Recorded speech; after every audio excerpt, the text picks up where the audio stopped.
warahmatullahi wabarakatuh. Halo teman-teman, adik-adik, selamat datang di Kampus Penjas Universitas Bengkulu. Saya Selio Landari, angkatan 2018. Mari mengenal lebih dekat Kampus Penjas tercinta kita.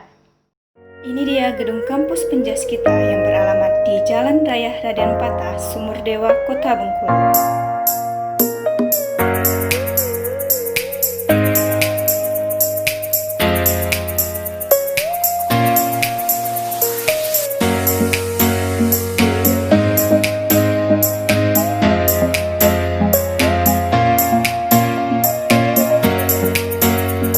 Mari kita lihat ruangan dosen dan kaprodi. Dan ini adalah kantor para dosen.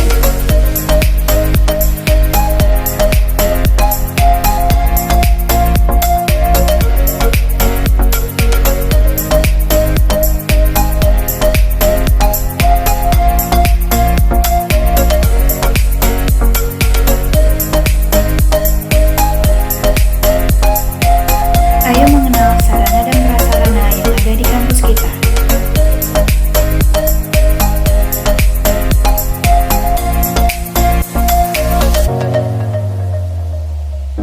Yang pertama, di kampus ini kita memiliki 7 ruangan kelas.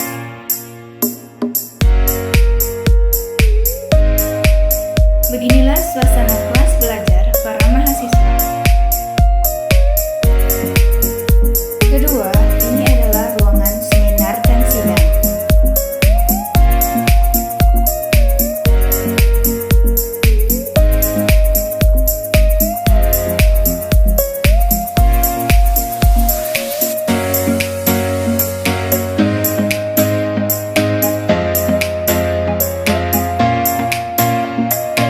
Ketiga, saat ini kita sedang berada di ruangan kinestetik Jurnal Ilmiah Pendidikan Jasmani dan ruangan editing YouTube Penjasmania TV.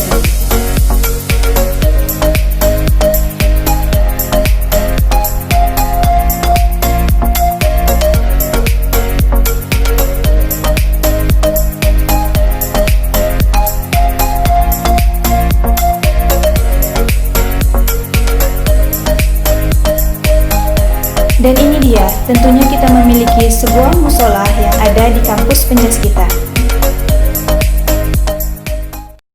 Selanjutnya, kita beralih ke sarana olahraga.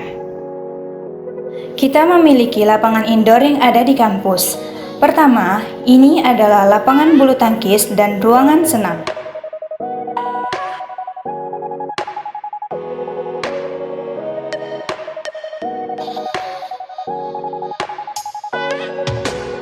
Yang kedua adalah ruangan tenis meja.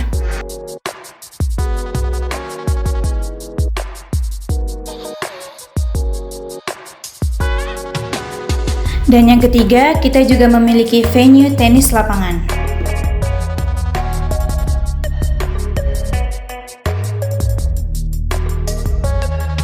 Dan tentunya kita juga memiliki beberapa sarana outdoor lainnya seperti lapangan bola voli,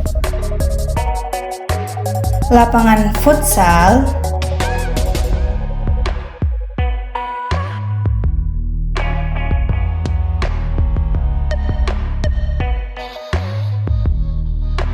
lapangan bola basket,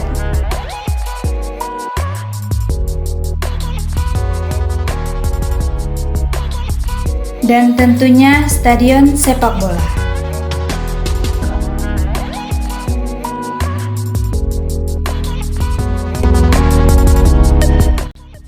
Assalamualaikum warahmatullahi wabarakatuh.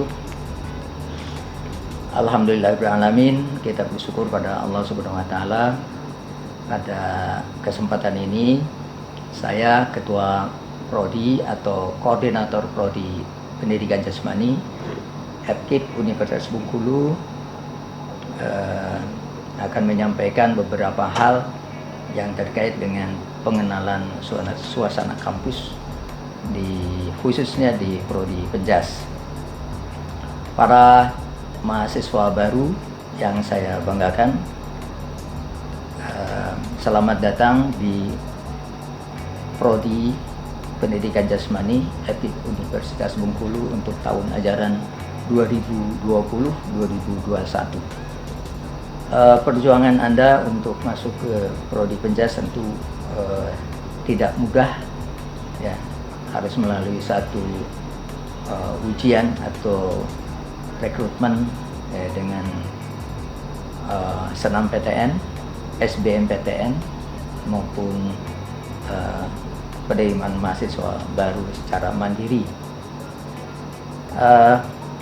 Baik, untuk selanjutnya saya ingin mengenalkan saya sebagai ketua atau koordinator Prodi Pendidikan Jasmani Etik Universitas Bengkulu. Nama saya Tono Sugihartono.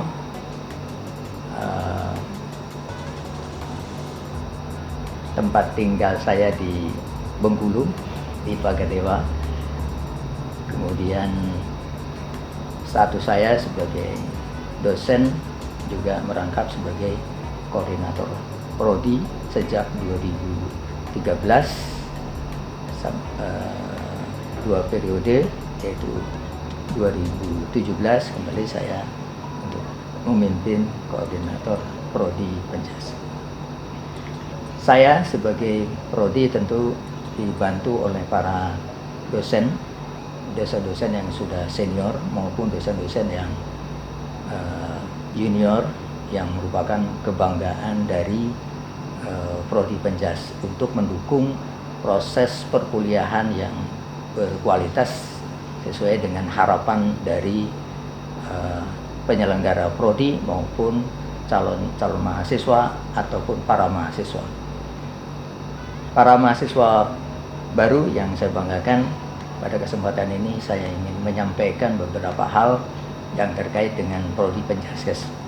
Hal ini disampaikan, dianggap penting, perlu, supaya Anda setelah masuk Penjas itu sudah mempunyai gambaran apa dan bagaimana tugas dan kewajiban Anda sebagai mahasiswa. Tentu untuk bisa lancar nanti kuliah selama kurang lebih 4 tahun atau selama 8 semester, Anda harus tahu dulu apa yang menjadi visi dan misi dari program studi Penjas kita.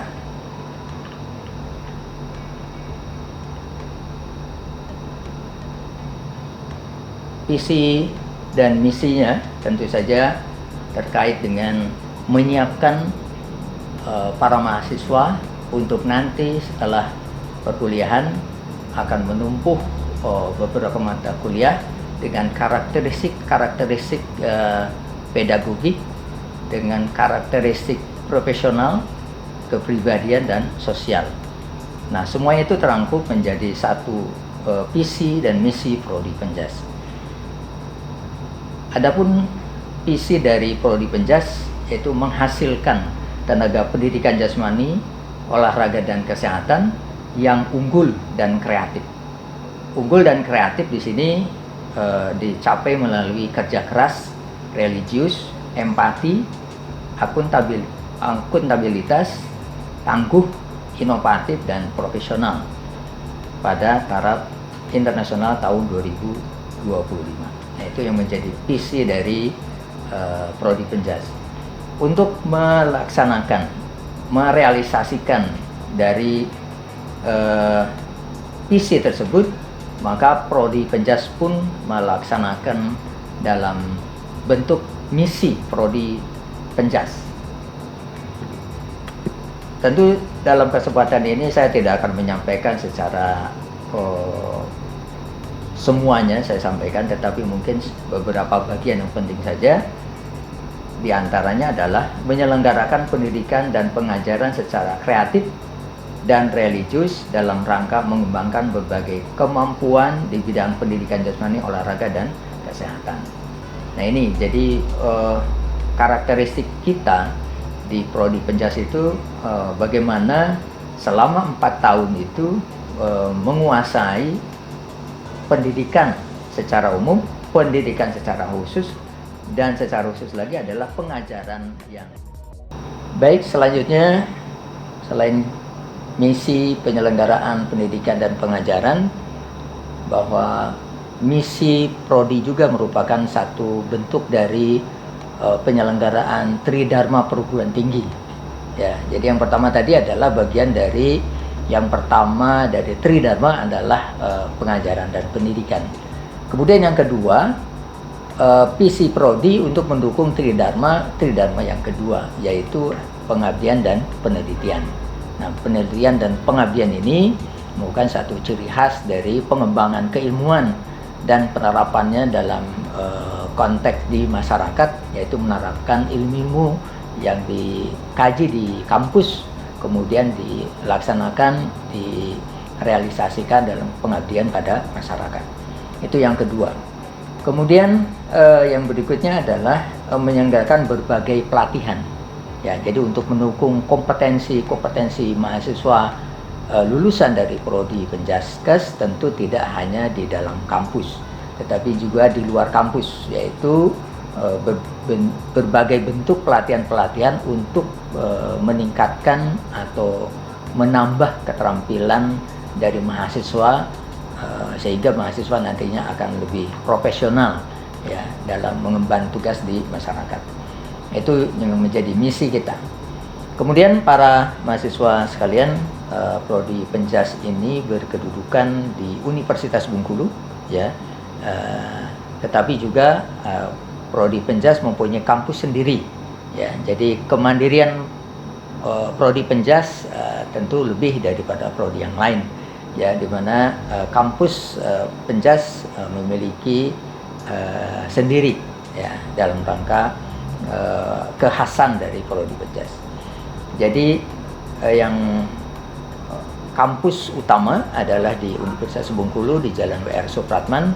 Kemudian kampus Penjas sendiri itu bertempat di Jalan Raden Patah di Pagardewa. Nah, kemudian status dari program studi Penjas ini sudah terakreditasi secara nasional, ya, dengan status akreditasi B. Kemudian untuk daya dukung dari pelaksanaan proses pembelajaran di prodi Penjas,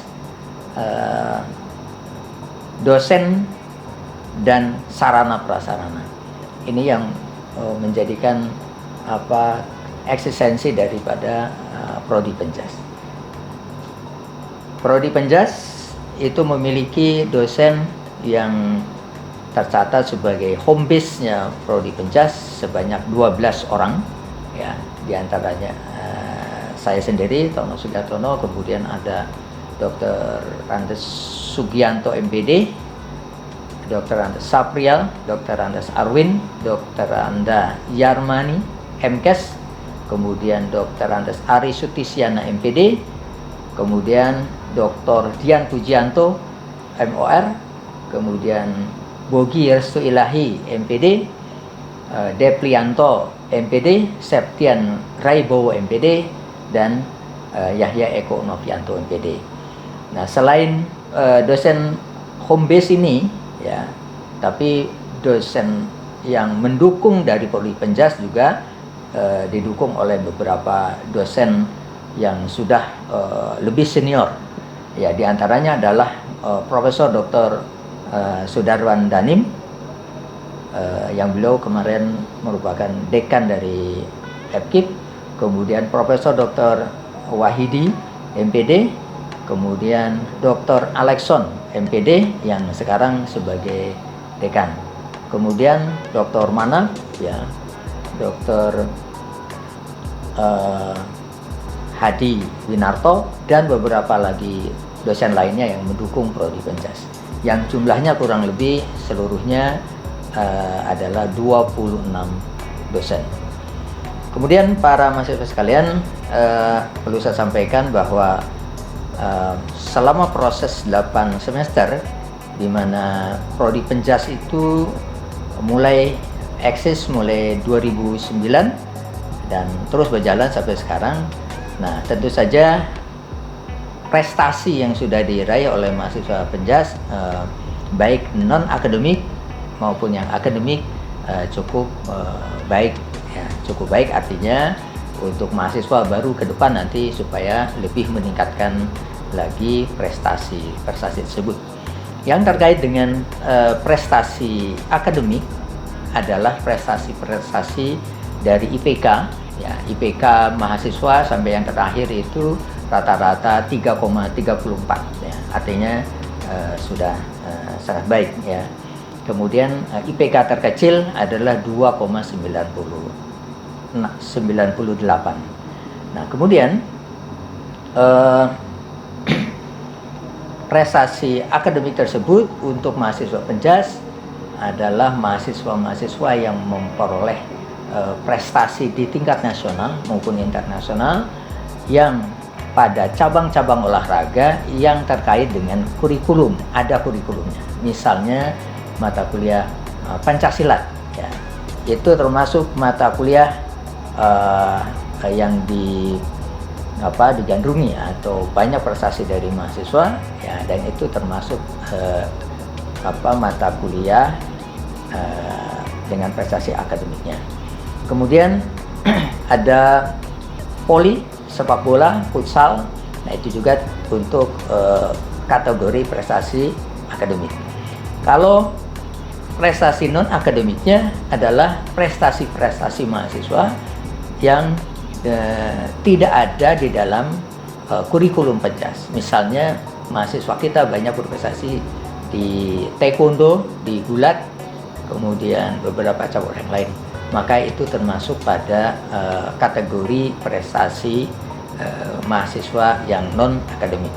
Kemudian lulusan kita, ya, sampai saat ini cukup diterima oleh masyarakat, ya, baik yang lulus melalui PNS, melalui jalur-jalur tenaga honorer, ya, ataupun menjadi tenaga keahlian lainnya yang diterima di berbagai instansi, ya, sehingga mereka bisa mengamalkan atau bisa menerapkan ilmunya di masyarakat. Nah, kemudian para mahasiswa sekalian, untuk mendukung proses-proses yang terjadinya prestasi mahasiswa tersebut, di Prodi Penjaskes melaksanakan kegiatan-kegiatan akademik dan non-akademik.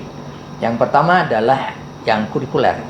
Yang kurikuler adalah intinya bagaimana kurikulum itu disusun dan dilaksanakan untuk proses pembelajaran. Kemudian selain itu ada co-kurikuler. Nah, co-kurikuler itu dilaksanakan untuk saat ini pengembangan pembelajarannya melalui e-learning atau blended learning, ya, bisa kegiatannya dalam bentuk online, Zoom misalnya, atau e-learning unit, ya, dan lain sebagainya, atau kegiatan-kegiatan seminar, webinar, dan lain sebagainya, itu untuk mendukung kegiatan co-kurikuler. Sedangkan kegiatan yang ekstrakurikuler, ya, itu ada beberapa kegiatan di Universitas Bengkulu dalam bentuk kegiatan-kegiatan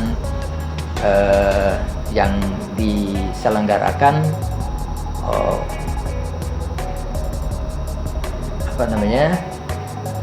di Universitas Bengkulu. Oke, saya lanjutkan untuk kegiatan mahasiswa yang sifatnya non akademik, bahwa mahasiswa diberikan kesempatan seluas-luasnya untuk bergabung dalam kegiatan-kegiatan mahasiswa, yaitu di Universitas Bengkulu menyediakan unit kegiatan mahasiswa atau UKM, baik yang terkait dengan olahraga maupun kegiatan mahasiswa yang lain, ya. Kemudian kegiatan sosial kemasyarakatan juga ada, dan kegiatan pengabdian pada masyarakat. Nah, ini dua kegiatan akademik dan non akademik ini diharapkan mahasiswa menjadi lebih dewasa, ya, sebagai mahasiswa, dan selanjutnya nanti akan menunjukkan kompetensinya. Kemudian para mahasiswa sekalian, dalam kesempatan ini juga saya ingin menyampaikan secara umum saja bahwa perkuliahan kita menggunakan kurikulum yang sudah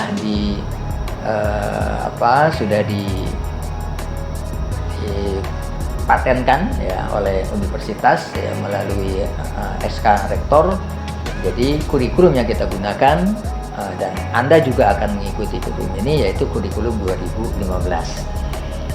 Dalam kurikulum ini terbagi menjadi 8 semester. 8 semester ya. Nah, 8 semester ini kurang lebih jumlah SKS-nya adalah 147 SKS. Ya. Nah, kemudian di mata kuliah yang ada di dalam kurikulum tersebut yang meliputi kurikulum MKU ya. Jadi ada kurikulum MKU itu ada kurikulum Universitas Bengkulu, kemudian ada juga kurikulum fakultas dan kurikulum prodi ya.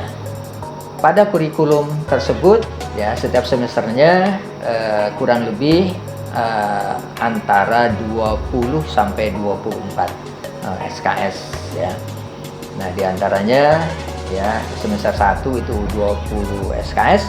Kalau Anda bisa sukses menempuh perkuliahan dengan baik pada semester awal, yaitu semester 1, maka tentu di semester kedua akan lebih mudah untuk mencapainya, di mana semua mata kuliah di semester 2 bisa ditempuh dengan sempurna atau baik, diambil semua.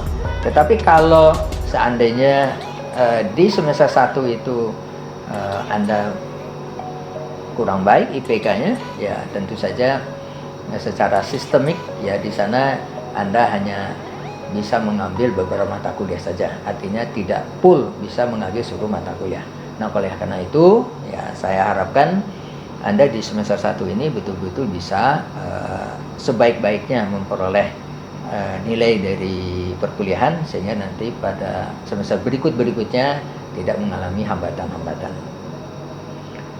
Kemudian pada bagian tertentu juga ada mata kuliah yang sifatnya olahraga pilihan.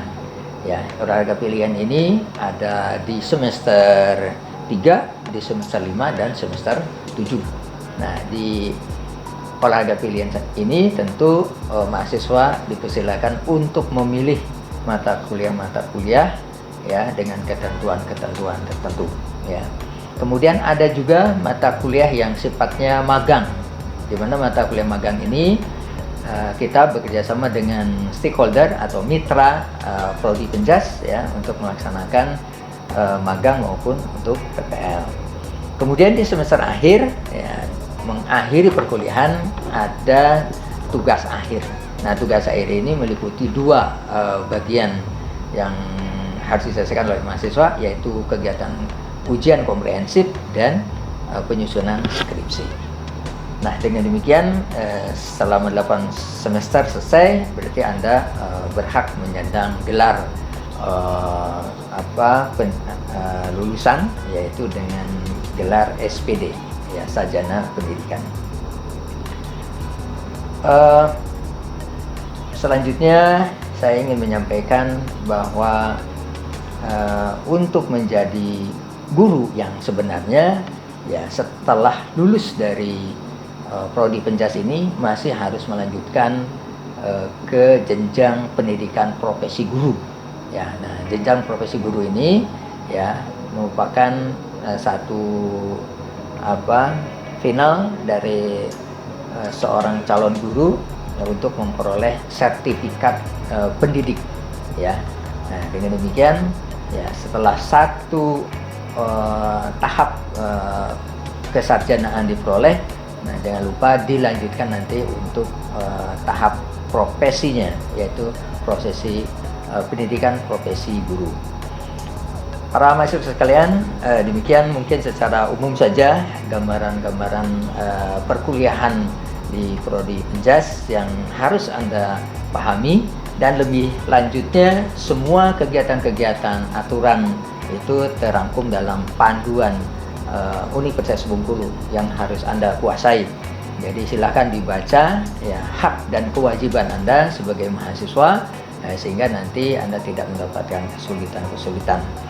Kemudian pada awal perkuliahan 2020-2021 mungkin perkuliahan karena adanya COVID-19 tentu sesuai dengan arahan dari Kemendikbud dan arahan panduan dari Rektor Universitas Bengkulu, perkuliahan di semester ganjil 2021, 2020, 2021 itu masih bersifat daring ya. Namun ada karakteristik untuk mata kuliah tertentu di prodi Penjas yang sifatnya praktik, maka akan dilaksanakan di akhir perkuliahan di semester ganjil ini. Demikian saya kira yang perlu saya sampaikan. Terima kasih, mudah-mudahan Anda mendapatkan sedikit informasi, dan lebih lanjut silakan Anda berkomunikasi dengan senior Anda melalui melalui Hima Prodi Penjas ya, atau dengan senior yang lain. Demikian, terima kasih, mudah-mudahan bermanfaat. Wabillahi taufiq wal hidayah. Assalamualaikum warahmatullahi wabarakatuh.